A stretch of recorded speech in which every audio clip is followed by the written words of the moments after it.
All right. Hello and welcome, everyone. Welcome to our podcast today. My name is Chris Georgen, co-founder and chief architect over at Topl. As you probably all know from some of the previous podcasts, or just if you've been following us, we started this journey to really look to highlight the Topl community, look to highlight all the amazing things being done in supply chain, logistics, internal automation and certification using new technologies, and really looking to explore how those can have, true commercial impact for, both the people that we are talking to, the people that we're interviewing, as well as all of you listening. So thank you again all for joining. And as always, if you have any questions, we have a chat available. We'll get to those questions either directly in our conversation, or we'll be responding to them likewise in the chat. So welcome everyone, and let's try to make this as interactive as possible. That always makes it really, really fun. So the Topl blockchain, I'm going to give a little bit of background here, really is meant to sit at the intersection of cutting edge innovation and technology and ESG and supply chain and sustainability, really looking at how we can solve some of these biggest problems that we are facing today with a technology that, myself, my team, and a lot of other people are really excited about. We've been active in the supply chain space for a number of years now, doing everything from tracking diamonds to medical supplies to fair wage coffee, and really just looking at the entire space and that entire, again, intersection of ESG meets technology. I have with me today Marc Abbink from ISO2HANDLE, a Dutch company. For those of you who don't know, that Topl actually had its early start in the south part of the Netherlands. Marc is a little further north than we ever were, a bit closer to the rest of civilization up there near the big city. So Marc, thank you so much for joining me today. It's a pleasure to have you on. Thanks. Pleasure too. All right, so Marc, I'm going to give it over to you for an introduction in a moment, but I wanted to start with a little bit of ESG news, as we usually do on here. For anyone who's been following COP26 recently wrapped up, there was an agreement that came out of it, and now it's basically time for everyone to do the Monday morning quarterbacking, or essentially the post-conference analysis to make the determination, was this conference sufficient? Were people able to get the agreements that they needed? It looks like the early news coming out of it is a little bit of a mixed bag. There's a Nature paper that came out a few days ago saying that the agreements reached weren't going to be enough to keep us to 1.5 degrees, or maybe even 2 degrees. I'm sure there will be kind of conflicting reports coming out over the next few days, but if anyone hasn't been following the ESG news, this is probably a great time to, again, tune into some of the post-COP analysis to just see, was this agreement enough, or will this follow-on conference slated for, I believe, next year need to come to the rescue and get a bit stronger agreements out of all the world governments. So I know everyone at Topl will be watching that very closely, and follow our socials and join that conversation, because it's one that we want a lot of opinions on. And if anyone has any opinions on what happened at COP, please go ahead and drop them in the chat, and we'll incorporate those into the conversation. All right. So Marc, again, welcome to the show. If you want to just introduce yourself a little bit, we'll get this going. Yeah, sure. Okay. So Marc, from the Netherlands. I like to build cool things. That's basically what I've been trying to do my whole life.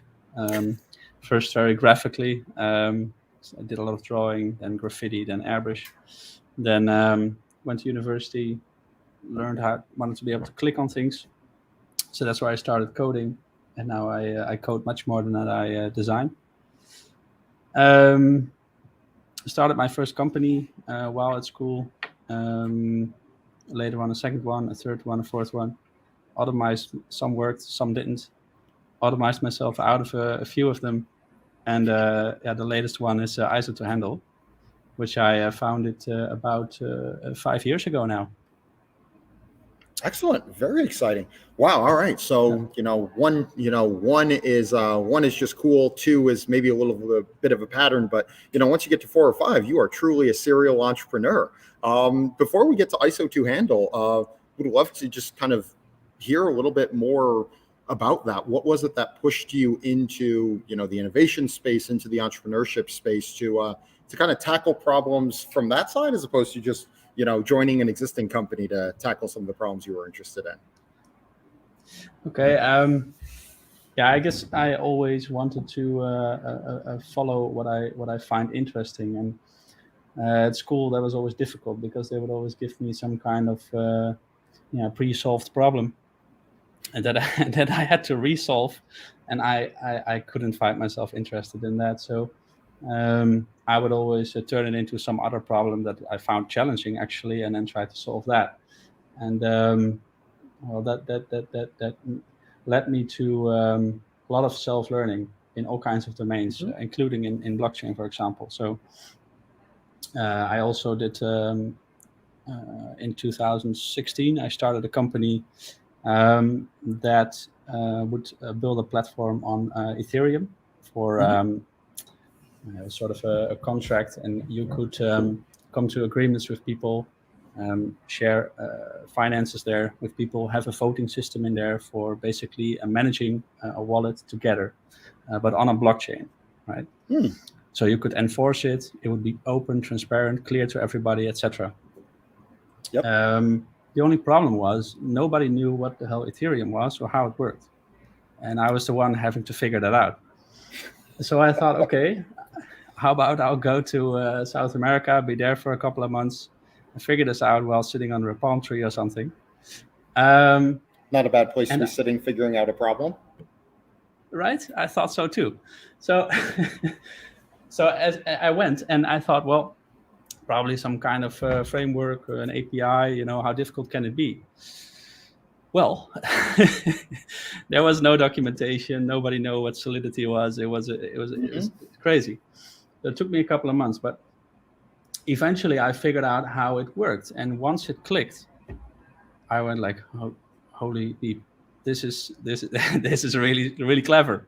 How with existing computers and existing hardware and the internet, in which you can copy basically everything eternally, you can get consensus about the state of affairs without being able to manipulate it or scam it.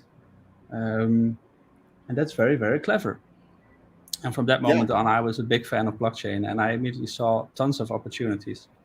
So I bought some Bitcoin, I bought some Ethereum, and since then I've been following the markets very closely, and I still do. I also started ISO2HANDLE already back then, and since then we've also been trying to connect our platform to blockchains like Topl. Awesome. So, with that, why don't we get a little bit of background on ISO2HANDLE? What is it that you guys are building? What's that, automation, supply chain certification issue that y'all have identified and are working to solve? Tell us a bit about the platform. Well, my dad has a company, and he needed to get a certificate.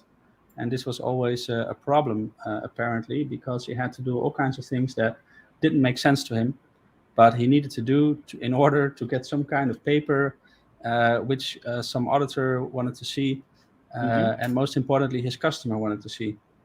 And he didn't see the purpose of it at all. So it seemed quite pointless, the whole exercise.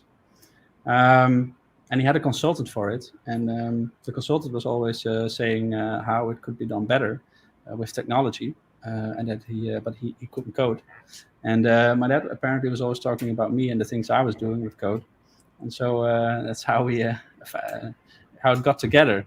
And so I went and I looked in this market, basically the certification market, and what kind of software is out there. And I came from the blockchain world, and well, as a coder, you're inclined to think that the whole world is automated and digitized and running smoothly and quick. And Of course, because why would anything be on paper anymore, right? We've had computers for a while. It's just basic stuff. And as I looked around, I thought, wow, okay, here is space for improvement. Lots of it. So that's when we started ISO2HANDLE. And in the beginning, it was really, the purpose was to make software to get companies certified in an efficient, easy way. And basically, there are two things that you need. You need documentation of your business. You need to write it out. Like, okay, what do you do? How do you do it? What are your processes, etc. So that it's clear. Also for new people, you don't have to explain everything 20 times. And you can get consensus over these procedures, and you can improve them over time. And on the other hand, you need registration. So you need to maybe, when someone files a complaint, you might want to note that down somewhere. And then you actually might want to solve it, and then maybe do some trend analysis of why and where is it always going wrong. And so the question was, can you make me this form? Can you make me that form? And I said, no, okay, fine. You know what? I'll build you an editor. You can build your own forms. Build as many as you like. And I did the same certifications.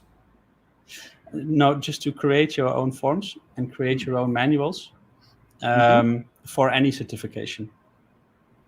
So yeah, because I don't want to learn any of these certifications in depth. That's not my job. Of course. That's you as a consultant, your job. But I will make sure you have the tools to put it in, right? And so that gave us the two editors. And with these editors, you can build manuals and you can build forms. And these forms, they can work together. So you can basically build a whole system. For the more technical guys, you could see it as a no-code database builder.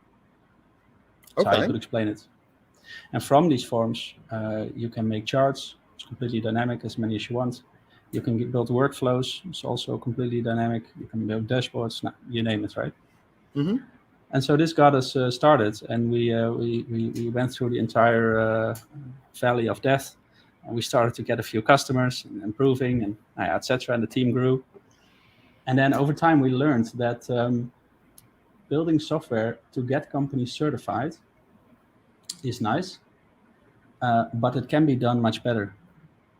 Because if you do that, you're going to be a software in a corner of the business, which, okay, makes it a lot easier, makes it a lot quicker, great, cheaper, great, but that's about it. It's still a thing on the side, and that's not what you want. As a business, you want to do what you're good at, and you want to do it in a way that it also complies with whatever certificate you need. And the fact that you get a certificate for that, well, that's nice, that's a bonus. But primarily, you just want to do good business. You want to run a business that provides quality products, that's safe, environmentally good, data security is on par, etc., etc. And so, because we had built these editors, and we didn't hard code all kinds of certificate logic in there, but we had these editors, it was very easy for us to merge into basically a company that automizes all your processes in your business. And the fact that you get a certificate for that, well, that's great. But the primary goal is to make your company more efficient, learning. They say plan, do, check, act. First, you plan to do something. Then you do it, you check, so you have to be able to make analysis, and then you improve, etc., etc. So that's, in short, what we do. Okay. And that's our platform. And so that means that if you look at what we do, we are a very practical application for companies to basically wear their entire management system. Right? And so in our software, they built their manual about how their business operates and works and functions. It has version management and all that kind of stuff. Mark, could you maybe give like a few examples of, like maybe we can make this, kind of concrete for some of the listeners of like some of the use cases or some of the processes, workflows, things in supply chain, things in internal automation.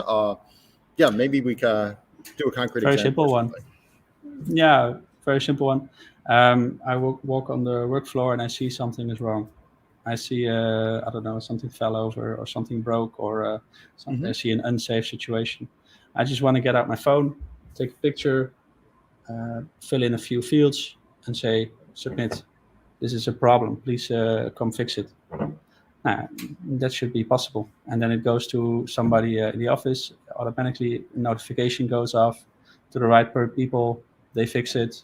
And later you can make a very easy chart on it and see where it goes wrong, why it goes wrong, how often it goes wrong, and you can take action on that.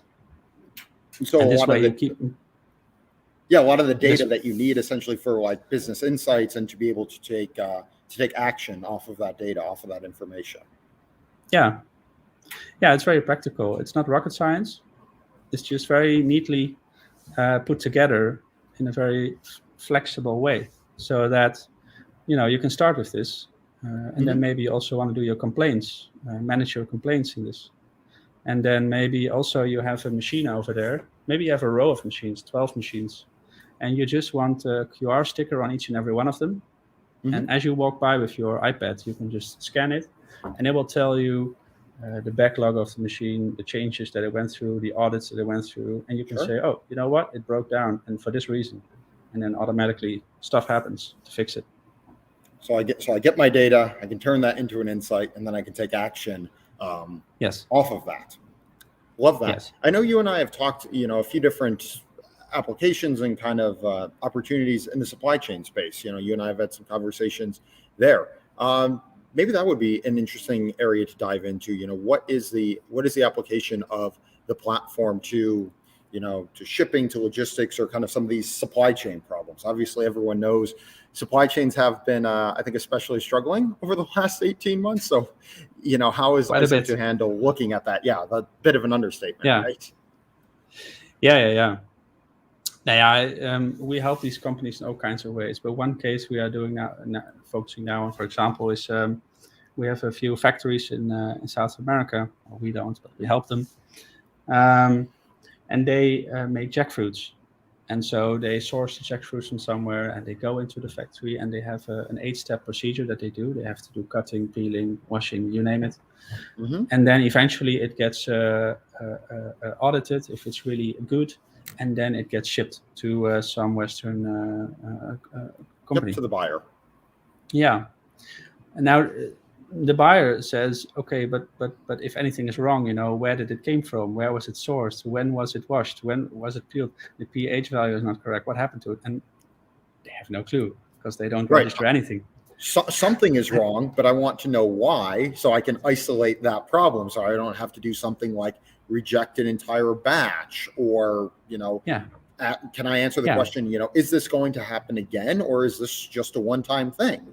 Because that's really important to understand, because if it's going to keep happening, well, then I need a new supplier. But if I can understand why it happened once and why it's not going to happen again, all right, then I can go ahead, I can place my next order with you, and we can keep moving forward. But without that information, everything grinds to a halt without that information. Yeah, precisely. So it's what you really enable is a learning system, for these producers also, because right now they sort of know what they're doing, but they don't entirely know what they're doing, and they certainly can't prove what they're doing and where your product has been. None of it. Right. So what we do is we come in, we provide a very a fluid management system, so they can start building a form for the orders. Orders come in, goes via an API. All right, great. We got a backlog of what we got to produce.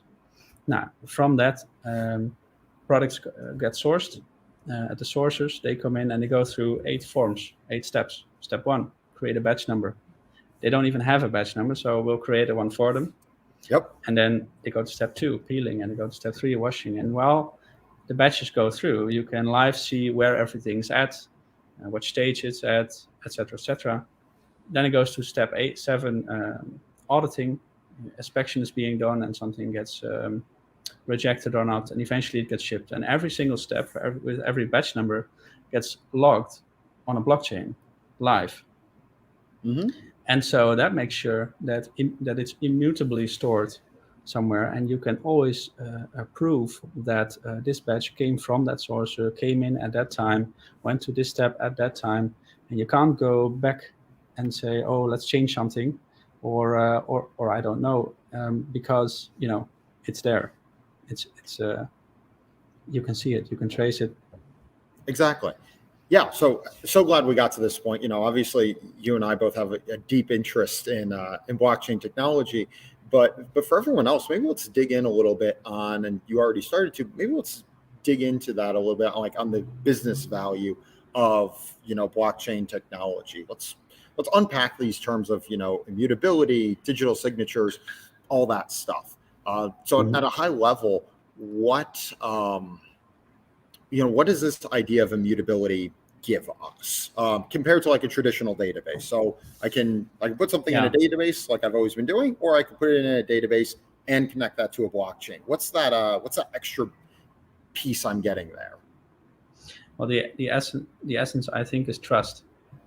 Of course, we can have a traditional database, and you can put it in there. But you have to trust that database, and you have to trust the administrators of that database and the hosting party of the database and all the other parties that are also be able to enter that database and be able to change that data. And so right now they have nothing, right? So a traditional database is better and they have something. But, you have a traditional database, okay, but how is your buyer going to enter it? Okay, it's going to need APIs, etc., etc. Costs a lot of money, costs a lot of time. And it's still not, and it's never going to be truly immutable. Yes. And why do you want to be immutable? Because if it's immutable, I don't have to trust your database. I don't have to trust your system. I don't have to trust you. I can look it up with a block explorer on a blockchain that is not owned by you or by me. It's neutral.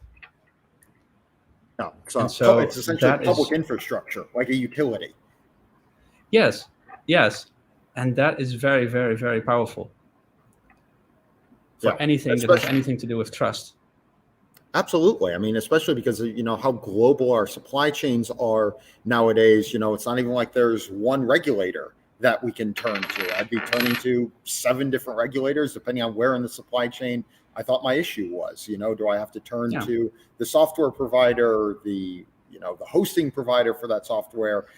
As we've become more global, these questions of, all right, even if I did want to trust someone, well, who do I have to trust? And the answer comes back, well, you have to trust about 50 different parties if you actually need to do that.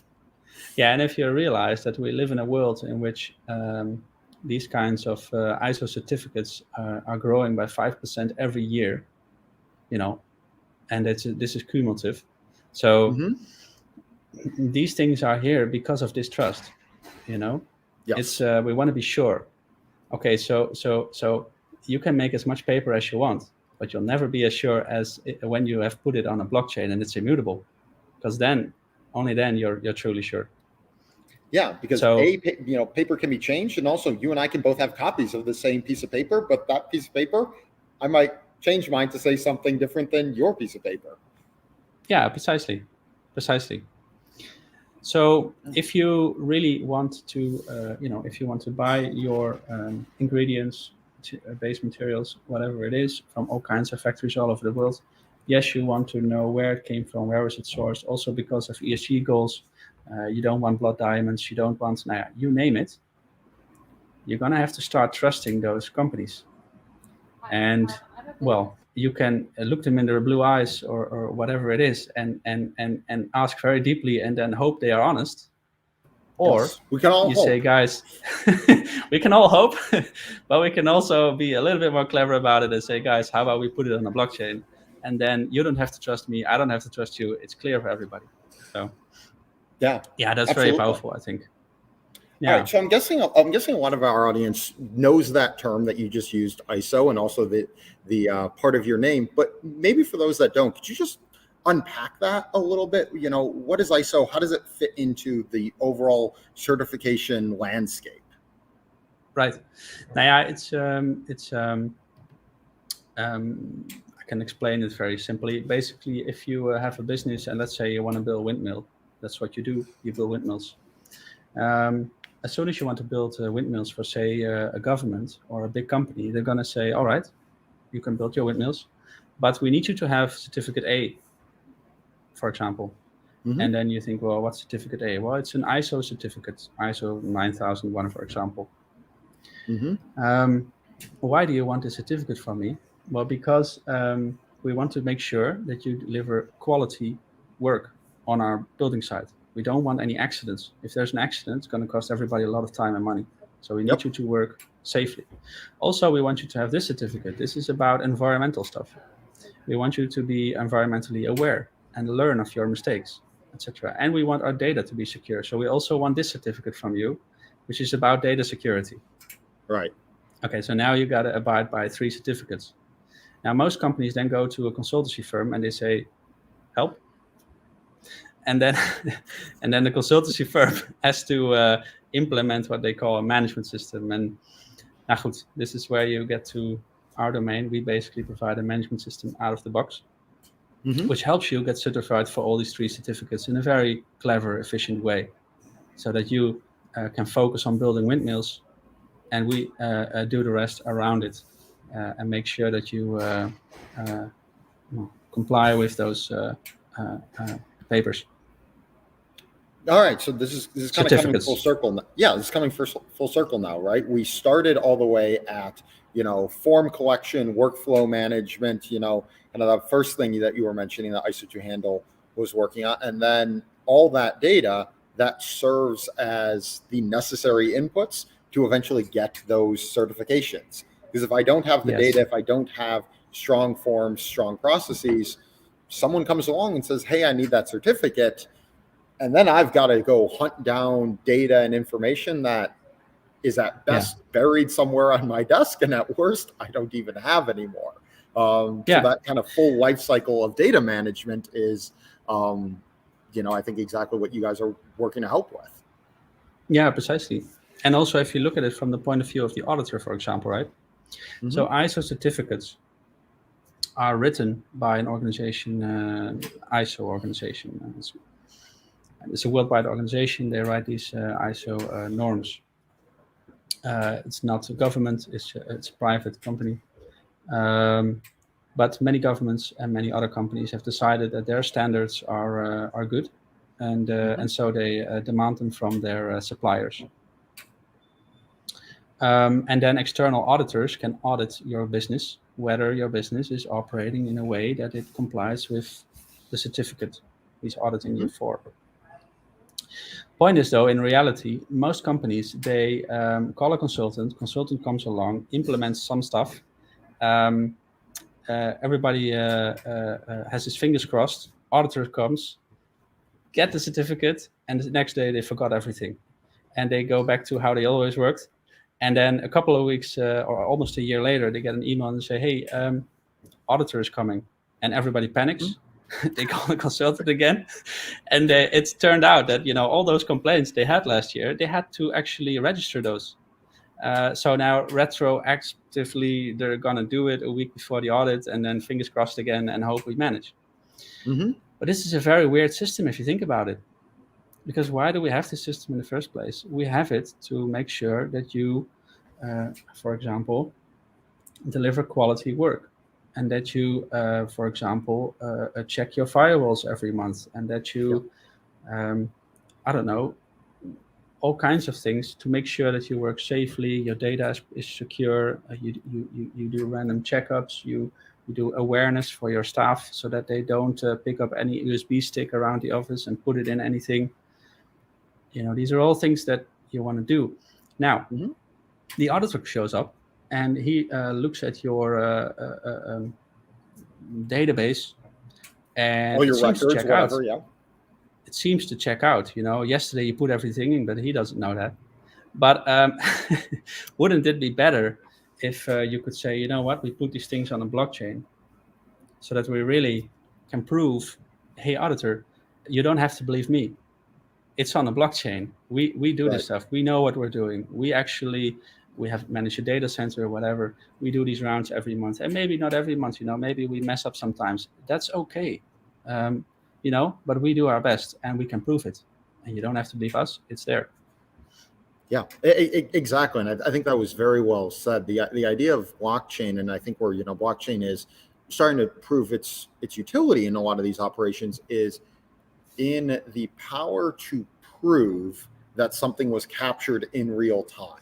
I can not only collect the data in real time, but I can then use that stamp on the blockchain to prove that I collected it at this point and that the information I'm showing you now when you show up to audit me is the same information I had when the event happened. It's the same information that was captured in real time. And so it's almost this, and I think sometimes it's why it's referred to occasionally as like triple entry accounting, is it gives us another entry, it gives us another point that we can essentially check data to, or, reconcile against. So there's this whole huge and powerful software system that's, I think we're seeing emerge more and more, and ISO2HANDLE is a key part of that. And then, blockchain's just there to not ever be the whole solution, but just like be this proof infrastructure underneath. It's, Yes. meant to be behind the scenes. It's meant to be integrated as a technology, but it's never the whole answer. I can never just blockchain a problem away.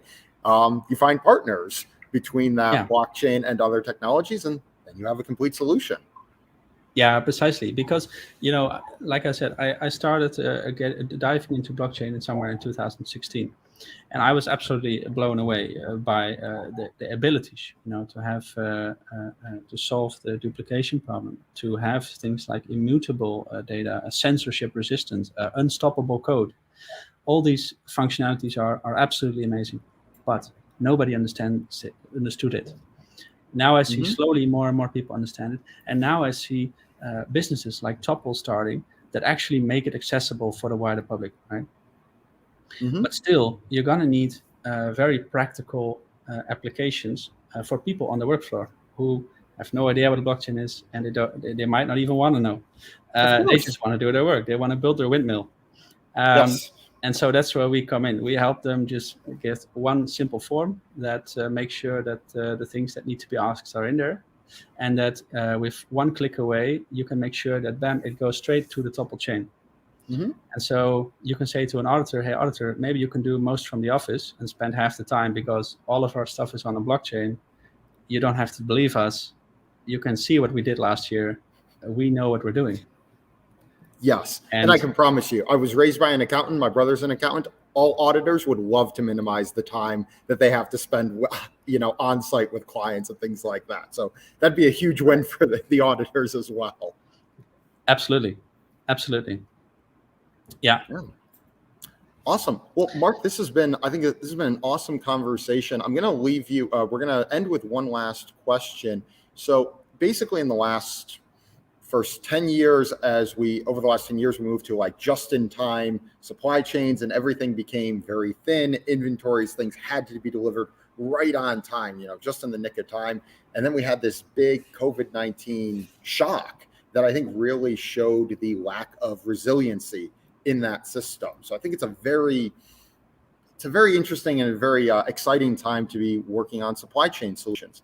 I'd love to know from your perspective what you see the big developments being in the next 5 years. How, might be blockchain, might be other technologies, what's going to change in the supply chain space to, again, hopefully make us more resilient again. Well, I think that if you look the last 30, 40 years, we focused mainly on globalization, and everything had to go global. And of course, it makes a lot of sense because we could. And so you can have your workers in lower paying countries. You can set up your business worldwide much more efficiently. This is all true. But in doing so, you shave off resiliency over time. And we've been doing that for 30, 40 years. And everything became so hyper optimized. Also with competition as this grew, that we had almost zero resilience left. And now the car crashed. And now we learned, okay, we need resiliency. So now I think that the upcoming decade, we will go the opposite way. I think we will go towards more like local supply chains and local manufacturing, things like that. Yeah, decentralization, more onshoring. You want to probably do more locally. Here in the Netherlands, for example, I think it was a year ago, there was a complete madness because the toilet rolls. Same in America. It was everywhere. It was everywhere. And the question is, can't we produce them ourselves, or the mouth masks? We couldn't produce mouth masks ourselves. This is crazy if you think about it. So I think we had a big wake-up call, the whole world, that we need to become more resilient. And so we will have to decentralize more and do more onshoring and do things more locally. And I think that's very good for all the people involved. Absolutely. And I the think environment. It is a beautiful. And the environment, less shipping. Absolutely, yes. Because there's a lot of companies that under the flag of green move their factories elsewhere, and so that they say it's better, but if you do a net calculation, absolutely not. Yes. So these kinds of problems, I think we will, we'll see a lot of change the upcoming years. And I think if you look at blockchain is the great decentralizer, you could say. So I think it fits perfectly in this new world. Absolutely. All right. Well, so that's the prediction we're going to leave everyone with. We've got blockchain decentralizing the digital space, and we expect to see decentralization happening more and more in the physical side as well. Marc, thank you so much for joining us today. I know Topl's contact information has been scrolling along the bottom, but if people want to reach out to you, how can they get in touch? They can contact ISO2HANDLE, ISO2HANDLE.nl. If you want to build a simple application or a program that has to send its data to the Topl chain, contact us. Absolutely. I would fully endorse that. Marc, it has been an absolute pleasure having you on, and it's has been and will continue to be a pleasure working with you and partnering to build some of these awesome things. So thanks again.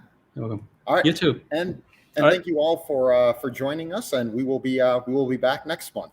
In the meantime, thank you, and let's keep the conversation going. Take care. Bye all.